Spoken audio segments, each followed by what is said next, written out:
পুলিশকে আক্রমণ করে আসামি ছিনিয়ে নিয়ে পালানোর অভিযোগ খোদ তৃণমূলের অঞ্চল সভাপতি ও তার অনুগামীদের বিরুদ্ধে। পূর্ব বর্ধমান জেলার আউশ গ্রামে গ্রেফতার তৃণমূলের অমরপুর অঞ্চলের সভাপতি গোলাম মোল্লা, বাড়ি আউশ গ্রামের বেলেমাঠ গ্রামে। জানা গেছে, বেশ কিছুদিন ধরে আউশ গ্রাম 2 ব্লকের অমরপুর অঞ্চলের সভাপতি গোলাম মোল্লার সঙ্গে তৃণমূল নেতা তথা অমরপুর গ্রাম পঞ্চায়েতের প্রাক্তন প্রধান এবাদত শেখের দ্বন্দ্ব চলছিল। সেই আক্রোশ থেকেই গত 27 সেপ্টেম্বর বেলেমাঠ গ্রামের বাসিন্দা এবাদত শেখকে আক্রমণ করে গোলাম মোল্লার অনুগামীরা। অভিযোগ, এবাদত শেখকে বিষ্ণুপুর বাসস্ট্যান্ডের কাছে বেলেমাঠ গ্রামেরই 4 জন ঘিরে ধরে ব্যাপক মারধর করে। এবাদতকে হাসপাতালে ভর্তি করা হয়। জাকির শেখ, আমানত শেখ, জীবন মোল্লা এবং নাসির শেখ নামের 4 জনের বিরুদ্ধে অভিযোগ দায়ের করেন এবাদত শেখের স্ত্রী মোমেনা বেগম। কিন্তু পুলিশ ঘটনায় নীরব থাকে। অভিযুক্তরা ধরা না পড়ায় পুলিশ সুপারের কাছে অভিযোগ জানান এবাদত। এমনকি বর্ধমানে পুলিশ সুপারের অফিসের বাইরে স্ত্রী সন্তান নিয়ে ধর্নায় বসেন এবাদত।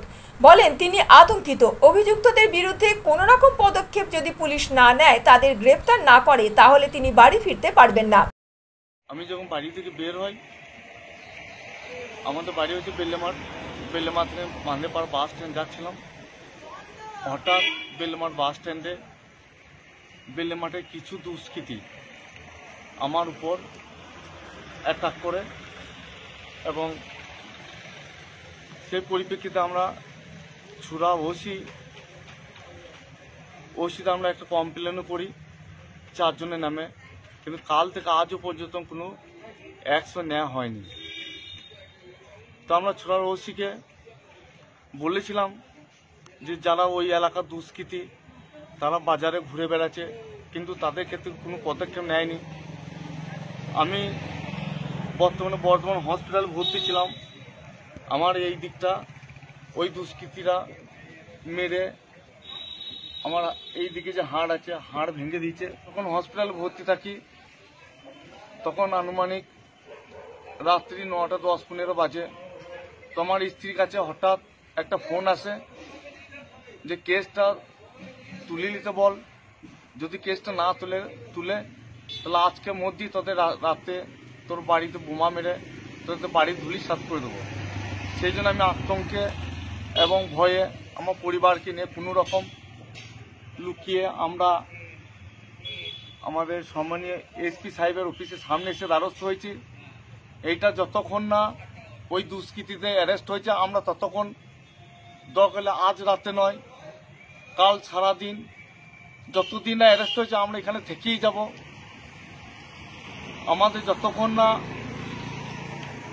এসপি সাহেব বা কোনো বড় অফিসার আমাদেরকে যতক্ষণ না প্রোটেকশন দিয়েছে, আমরা এখান থেকে বাড়ি যেতে পারছি না ভয়ে।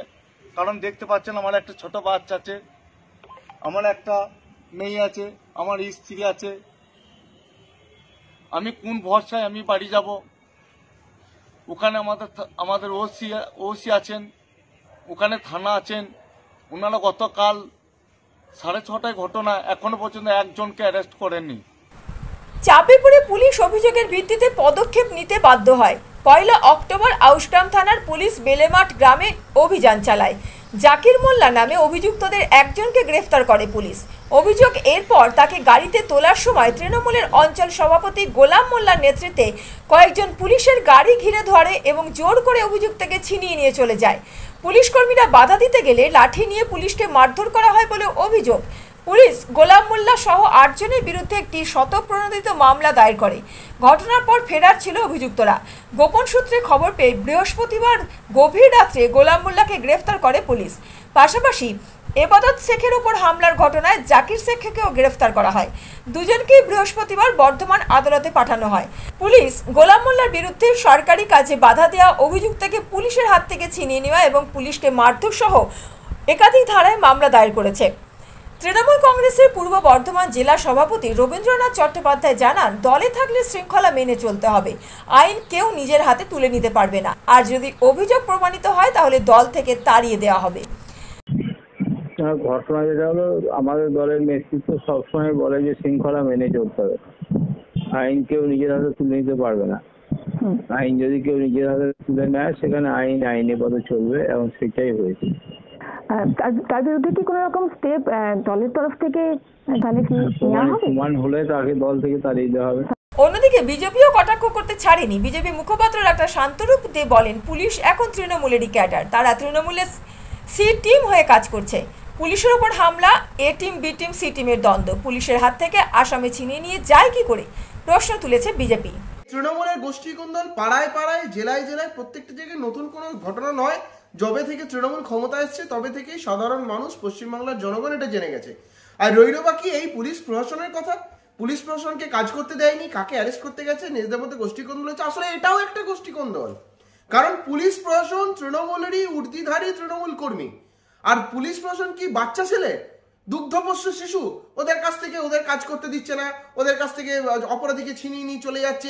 যত সব মানে এই ধরনের অপরাধ জগতের সঙ্গে আপোষ পুলিশ প্রশাসন বারবার তৃণমূলের সঙ্গেই করে থাকে। এখন অপরাধীদের ধরার কথা আসে, যখন তৃণমূল কংগ্রেসের দুষ্কৃতীদের মানে ধরার কথা আছে, তখনই পুলিশ একবারে দুগ্ধপোষ্য শিশু হয়ে যায়। সুতরাং এই পুলিশের কাছ থেকে ছিনিয়ে নেওয়া, এই শতপ্রণীত পুরোটাই হচ্ছে নিজেদের মধ্যে গোষ্ঠী কোন্দল।